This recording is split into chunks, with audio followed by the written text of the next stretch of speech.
I haven't read it out. If y'all want, I'll take a look at it. Okay, thank you. Thank you. It's on radio station. Well, the radio, it's not, But then- everybody doesn't listen to the radio. That may be the other thing. What we were showing when I was younger, if you had several, they compete. Anyway, they hard. Well, you can get them feed on Call me, I think they got another Buy food, bulk it. radio station 24 They'll hours. mix about whatever you want. Yeah. Everybody don't listen to me. Everybody don't read I the don't, paper. I don't. I say, And it's everybody I don't listen read the to it paper is either. in my car or if I'm cooking. That's it. So you're cooking out this weekend too?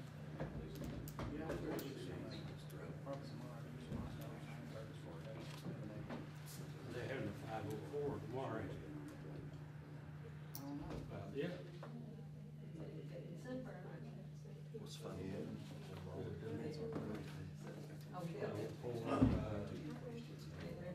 Fire station up there. Oh, Fish fries. They have. that's, you know, old times, they do auctions, they do a turkey dinner, they got a couple things they do, they're pretty good. Of course, they've done it for 30-something years. Yeah, everybody's wife makes something, everybody does what they do.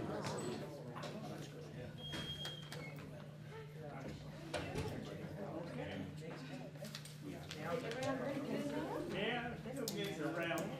Got my assistant here to help.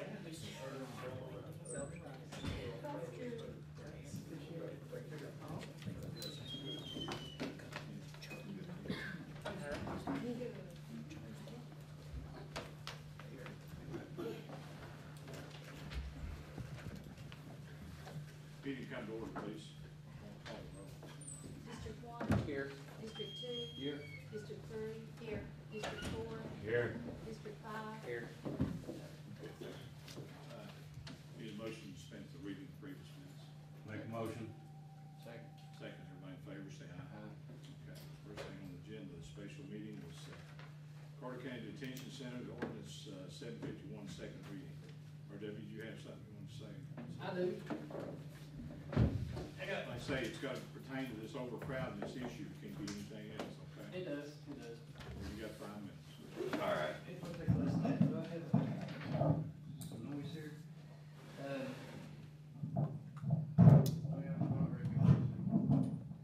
Okay, I got less than 5 minutes of reading here.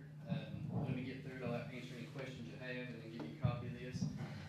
It said, I would like to ask that the passage of the ordinance 751 be postponed until we attempt alternative options to reduce our inmate population at the Carter County Detention Center. I've asked on occasions for a cooperative meeting between the fiscal court, myself, and the judicial judges, who is a big player in this deal, to reduce the county population, but to this point, we've not had that meeting yet. This ordinance 751, it's in a lot of ways a very financially reckless decision being made by this court that will lead to probably one of the largest financial deficits the jail's seen since it's been constructed. Conservatively, this ordinance would cost the county about $1.1 million per year, and I can't overstate the obvious distress this would place our county financially. This ordinance comes at a peculiar time because we have received this federal raise, and at this point, we did our working on our monthly billing for April, which this is the first month we're allowed to put that billing in place. We would have billed for around 80 grand. Well, now, the billing is about $116,000. That, including with our state money, the booking money we get, and a bunch of, the other monies that comes in, we're looking from April on that the jail will finally reach, profitability and not be any kind of a drain on the county at all. So, it's kind of peculiar that once we hit profitability, that we're going to put an ordinance in, with a knee-jerk reaction that's going to, cause us to go right backwards from what, I've worked 27 months to get us, into the situation with the help of, Mary Ellen, Mitch McConnell, and everybody else. During the first reading, it was said that the ordinance had been drafted to reduce the likelihood of litigation. And, I understand that as much as anybody. As being the jailer, I don't want to see, litigation. But, it's funny because we have other existing conditions that could cause, litigation that I have addressed over the last 27 months. Those items are, one, the unapproved policies and procedures at the Carter County Detention Center. A manual's been presented, we talked about it 2 or 3 occasions, and we're operating on 2006, jail standards, which doesn't meet any kind of safety criteria if we were ever to get sued. The other is upgrading the transport vans. I've asked about trying to slowly get into doing that because they're well past their prime usable condition. I mean, we're getting paid this month $116,000 to transport feds. And we have vans that's got, 200,000 plus miles on it. Let's say a rotor blows off one of those going over the hills of West Virginia. I mean, how much financial liability are we in then? And the other one is, the Department of Corrections staffing analysis that says that, I'm at 144 inmates, I'm understaffed. And I mean, it's in black and white. Now, I've never come in and asked for that because I know the county's always been in a financial situation, and I wanted to figure out the financial side of it and get us in a position where we was making more money before I would ever, try to burden the county with new deputies. But at this point, we've reached that position if we don't take action on this ordinance today. So, I mean, in a lot of ways, if you're wanting to do it for litigation purposes, it does seem, somewhat hypocritical because we talked about this for 27 months, these other issues, and y'all know I have. And I don't want to take all your time because I know you're going to do what you're going to do. But this ordinance will push the jail back into financial dependency on the county and its taxpayers, and it will cause the general fund to be drained and quite possibly taxes to be raised. There are several realistic, cost-effective ways to reduce the jail's population without causing such a financial strain on the county. These ideas have been presented. I know I've spoken to Judge Wallace, we talked to fiscal court, and so far they've been disregarded. I believe we need to try something that's financially responsible before we do something that's financially reckless. I appreciate y'all listening to me, and if you have any questions, I will answer them. If not, I'll sit down and let you get to your business. Thank you. What are some of the, No, hey, can't speak. I'm sorry, Of course, only one can speak.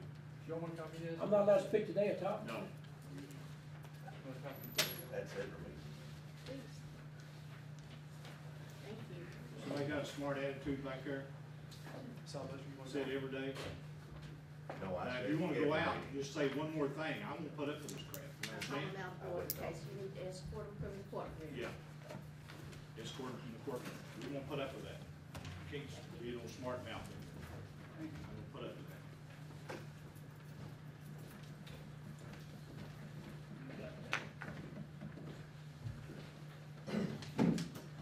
Well, I'll get one jab in before I leave. If you all do as much for that jail as you do against it, it'd be a hell of a lot better off. Write a citation up again. Want that put in the minutes that he disrupted? the Yes, meeting? he did, fuck with me. And I ordered a citation to be issued again for.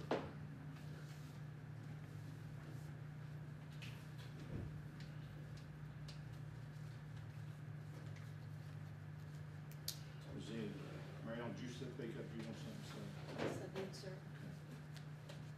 Yes, I know, I made the ordinance the last time, and the reason that I did make the ordinance was during the negotiations, I seen a lot of errors and things that have basically been going on that have not been taken care of. Most of them are all law issues. All I did was quote the KRSs that I found that suited that. Now, I heard what Mr. Boggs had to say, but back in March of 2012, the jail was inspected and received 22 citations against them. Now, I'm going to go over them because I don't want people out there saying that we're not explaining anything to anybody, because that's the message that I've gotten for the last 4 months. I'm going to explain everything that I do, everything that I say, so everybody will know it's either legal or it's a lie. I am not coming up with something off the top of my head. All right? Mr. Boggs, the jail was inspected in March. You received the letter in April stating all the citations. First, there's 22 of them. I'm not going to go over all of the citations. The only ones that I basically want to talk about is the overcrowding, because that's what this is all about, the overcrowding. The item number 6, The version holding 151 is being used for permanent housing. You only have facilities for 144 permanent housing prisoners. That's all the beds you have. You are allowed, which we're trying to give you an allowance of 10% over the 144. And that would be for the people that's coming in and being, waiting for jury, bonds, picked up overnight or something like that. But you only have 144 beds. Now, you stated in the paper that you had cots. You know, cots are illegal, so I'm assuming that you're gonna say it's a boat, not a cot. Cots illegal. You can't have a cot down there in the jail, but you can have your boats, which is the plastic polyurethane that you put a mat on top of. That's what we have. That is not permanent. That is for temporary housing only, correct? That's what we have. Temporary only. You have beds for 144 prisoners. Okay, item number 7, the current policy and procedure does not set forth citation for placement of prisoners in division holding, but you made a statement that you keep them separated. The county, the state, and the prisoners are all separated. Evidently, they were not being separated. It's actually, it's the version. I don't want any remarks made until I finish. I did not interrupt you, and I am trying to quote how I came up with what I did, and I expect you to respect me like I have respected you. Yes, ma'am. Thank you, sir. The other item was, number 9, was the isolation cell L3, L4 has 2 bunks. 3 inmates was in there. And 1.9 has a bunk, 3 inmates. The isolation cells will not have more than 2 bunks and no more than 2 inmates. Number 10, isolation cell of L3 and L4 has 2 bunks, 3 inmates. L9 has 1 bunk, 3 inmates. Isolation cells will not have more than 2 bunks, no more than 2 inmates. Number 11, dorm G, K, and M are slightly overcrowded. We will continue to work with local judges to minimize our population. Item number 12, day rooms D, E, F, and J are overcrowded. We will continue to work with local judges to minimize our population. Item number 13, a review of the suicide watch forms that you have to fill out indicates checks are not being conducted every 20 minutes. All suicide inmates shall be checked over 20 minutes and shall be logged. You were not doing that. Documentation of the annual smoke evacuation system inspection. The smoke evacuation system inspection was conducted annually. You did not have any paperwork required to give them for that. Male confinement areas were cluttered with excess property, towels, and get this, clotheslines. Inmates shall continue to clean up cells and no clotheslines will be permitted. This will be up to the jailer standards or they will lose privileges. Inmates are not issued a clean uniform while they're being laundried. That tells me that when these people take off their clothes and they're being laundried, they are naked. That's exactly what this says, because you are not providing them with an inmate. And I want to tell you about that. You can't say that it's not in the budget, because the commissary money that you take in is for the health and the hygiene of those prisoners. You could take the money from your commissary account and you could provide those prisoners with an extra suit of clothes while you all are doing their laundry so they do not have to be naked. Number 21, inmate recreation. It's not consistently offered as required by the Kentucky jail standards. We have increased the hours we allow for physical recreation. This is what you told them, outside the cells. We have also purchased more games for each cell, provided games for the recreation instead of physical. Okay, now, after the last meeting, Mr. Lewis, you stated in the paper that currently there are 132 county inmates housed in the facility. Yes, ma'am. Where did you get your information and facts? From the jail tracker website. And they said they were county inmates?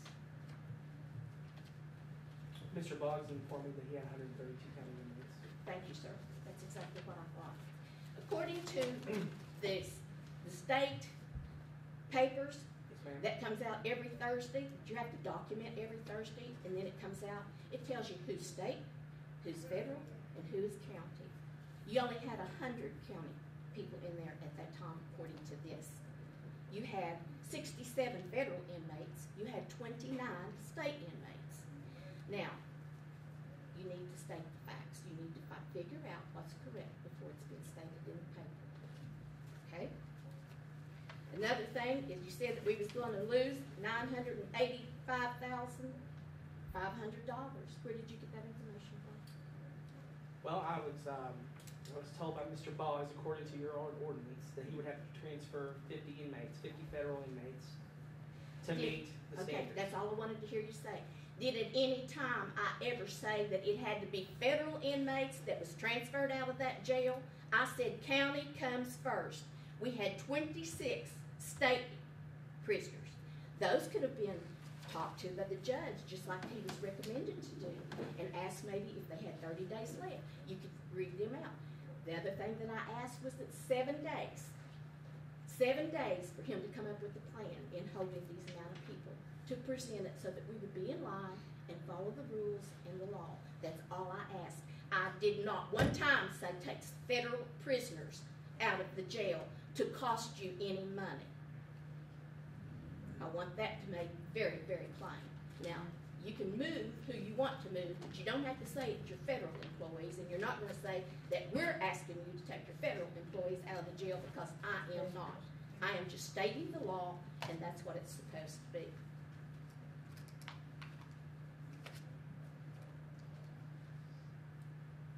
Okay, you were given a waiver. Everybody has said he has 125%. The law says 100%. It don't say 125%. It don't say 110%.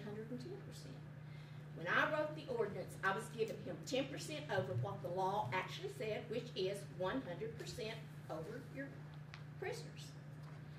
You got 125% during that inspection because you were so overcrowded that they gave you what they call a waiver.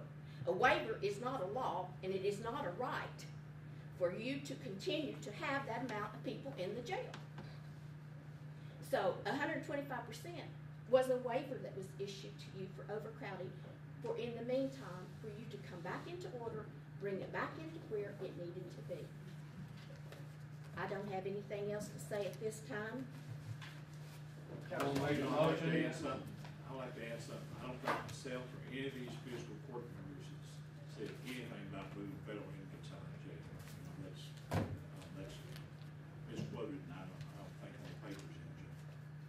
I'm gonna make a motion to approve the second reading Can I get a response? of ordinance 751 as presented. So he said it's good.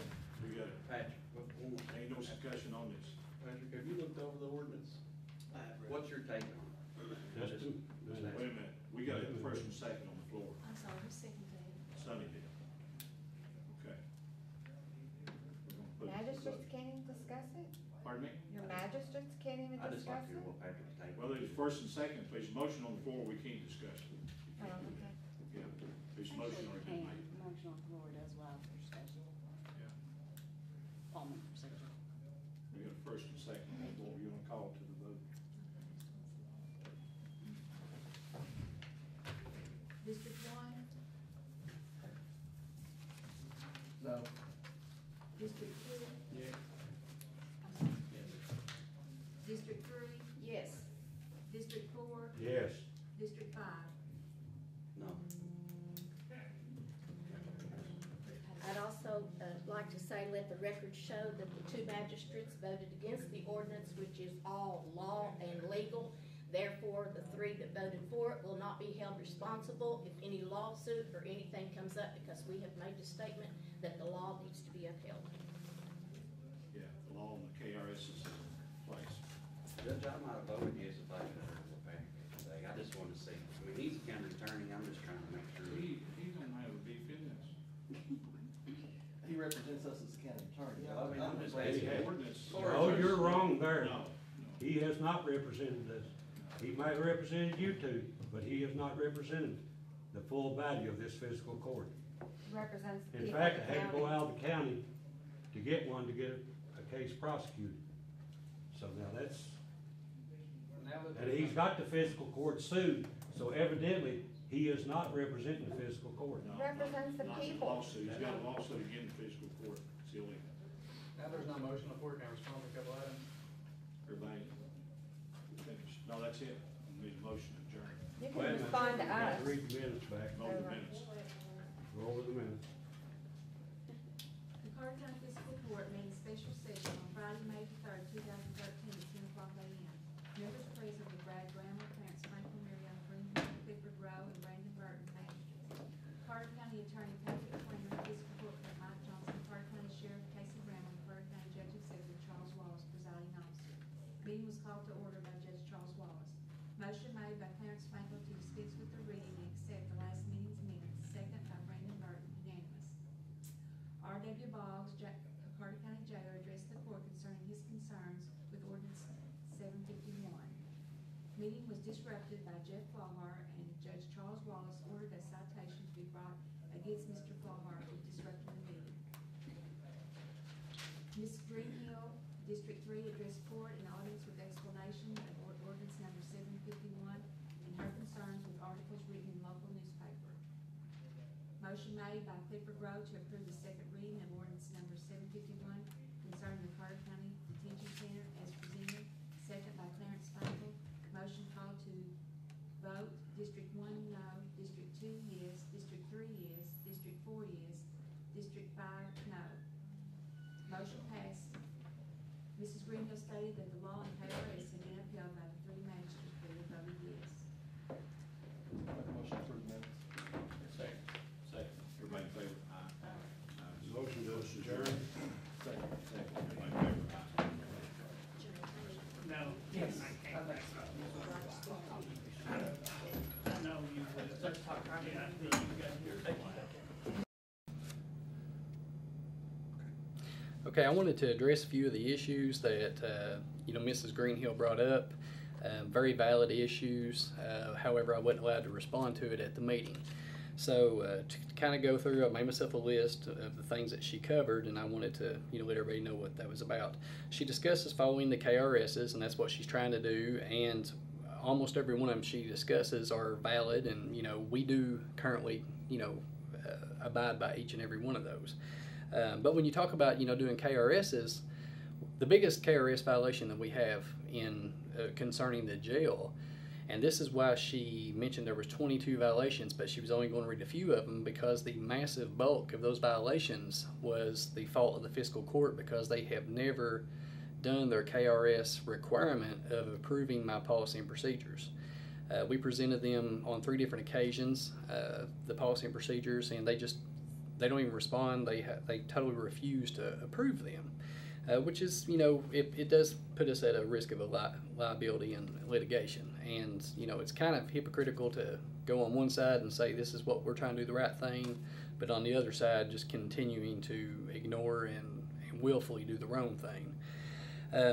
It was funny she discussed, that previous, one of the first inspections we ever had, because as everybody knows, when I came in, there was a lot of things to be fixed. And she didn't discuss our very last, inspection because there were no violations, other than overcrowding, which every jail in Eastern Kentucky is overcrowded.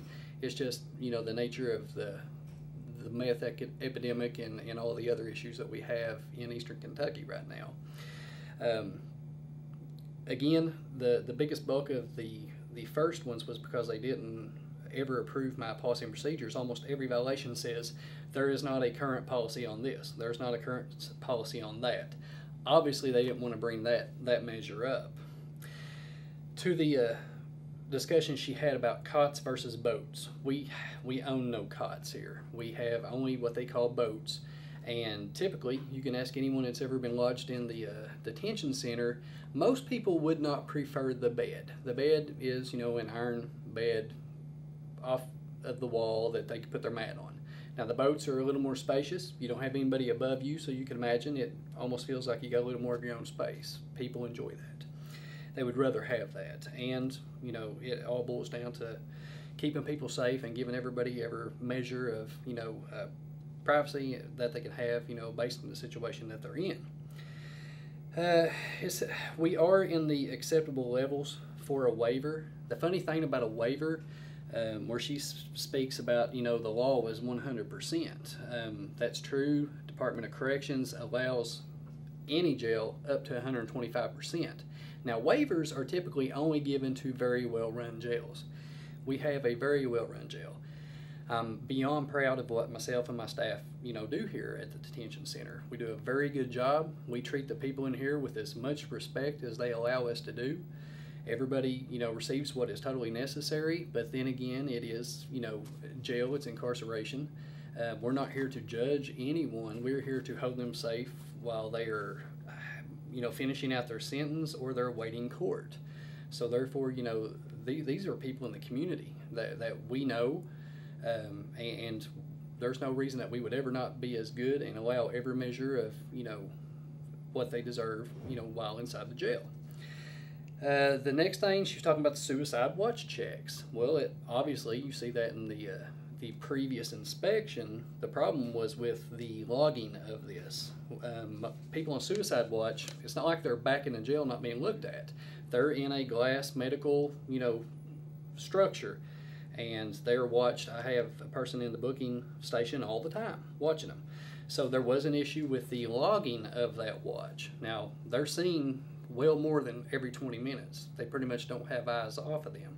So in the new inspection, you would see that the logging has been fixed and done. You know, I'm never going to say that we didn't have stuff to fix when I came in, and I'm never going to say that there's never nothing that we could fix and do better. I mean, our goal every day is to strive to do better, and I believe we do that. The clean uniforms and naked people. I can assure you we don't have naked people running around. I can see why she did not want me to respond to that one. Department of Corrections requires that, because they're not doing a lot in here, that they have to have, you know, uniform switch out weekly. During that time, they have, you know, their T-top T-shirts and you know, their appropriate undergarments. They are afforded every measure of privacy. No one's running around here naked. Since that inspection, though, we do an additional switch out, because, you know, I understand the situation. I mean, I would want to have, you know, clothes clean more often than not, and we utilize our commissary funds for every good thing in this jail. I could go over and start giving you a list now of all the great things we've done with the commissary, and I would say, you know, 90% of the inmates that, you know, leave here will let you know that, you know, we've done a lot of good things, you know, with that money, you know, to make it a good place to be, as good as it can be for, you know, jail. The recreation and games. The problem, again, this was an early inspection. We had to fix a lot of, you know, logs, you know, the suicide log, the recreation log, and all that. Problem was not that they weren't getting the required amount of outside, and by outside, you know, it's the secure, you know, recreation area that's exposed to the sunlight with a little cage over top of it. They're getting it. My answer to the DOC was that we were going to increase it, because I feel the more that, you know, people are getting to move around, the less stir crazy they are and the less apt they are to, you know, start picking at each other. It's kind of like, you know, when you send somebody out to, your kids out to play, you know, you don't want them, you know, having all that, you know, energy going. And the other thing, games. I enjoy a game, so I don't know what the deal is with the games. I don't know if Miss Greenhill feels that I need to load them up and take them all to Disney World or what. I mean, the outside recreation and the games, that's your options. If you want to go to Disney World or have anything, you know, more fun than that, then don't come to jail. The big issue here, you know, she says, and even at the end you see the judge just state, I do not say that we have to get rid of feds. Well, I'm not sure if Miss Greenhill totally knows the math, but I can guarantee you that our current Judge Executive Charles Wallace does. 50 feds is what I will have to ship out to comply. They are saying, well, we ain't telling you you have to send the feds out. Well, obviously they don't know math. I mean, today I have 13 state inmates in here. To get down to the 110% level that they are asking me to do, then I'm going to ship all 13 state out, and I will still need to get rid of an additional 50 feds. Well, the math is very simple on that. We have a new rate. 50 feds times $54 a day times 365 days in a year, that is $985,000. Now, when you add transport, revenue on top of those 50 feds that you'd be losing, you're looking at more closely to a number of $1.1 million. The sad part about this, and you saw in the first part of the fiscal court meeting, was this is May of 2013. We have finally become a profitable jail. With the federal rate increase and everything, we will no longer be able to be a drain on the county because we make more money than what we spend, which is the situation that, Judge Wallace has begged and said that he wants to see happen for 10 years. Now, when I first ran for office, I said it would probably take me sometime into my second term if I was fortunate enough to get reelected, because there was a lot to be done in that. Well, we have been very fortunate. I've worked very hard. My deputies have worked very hard, and we have been blessed in some areas, especially with the federal rate, and we have, become to profitability in 27 months. I mean, we are now a profitable jail, and it does strike me as peculiar that once we become a profitable jail, the very first ordinance out the gate is something that's going to hamstring us by at least $1.1 million. I mean, that is insurmountable, and I don't know what plans they have to overcome that. It's going to be impossible. Again, what I want to say about the waivers, if I didn't say before, they only give waivers to very well-run jails. We are obviously a very well-run jail, and this is in spite of all the fighting, the bickering, and the trouble, and the stumbling blocks they have thrown in my path the entire time. Now, I'm done fighting with them. I've been trying to be done fighting with them for a long time. It's become quite obvious to me that they do not want to see success, as far as the jail is concerned, and they're going to continue just to be a hindrance to, the county financially. I wanted to clear this up for anyone that might have questions about what, Ms. Greenhill said. I'm sure Ms. Greenhill's heart's in the right place. I'm not saying that, this ordinance is solely, devised to hurt the jail. I'm just saying that enacted, it's going to greatly hurt the jail, and it's going to seriously be a detriment to our county as far as our finances. I thank you for your time. I know I've probably talked a little bit long. I appreciate that you watched, and if anyone has any questions about this at all, or anything that has been discussed in the fiscal court meeting or on this little post video, contact me. I'm easy to reach. You can find me at the jail, 475-1606, and I'll be glad to explain anything to you. Thank you very much.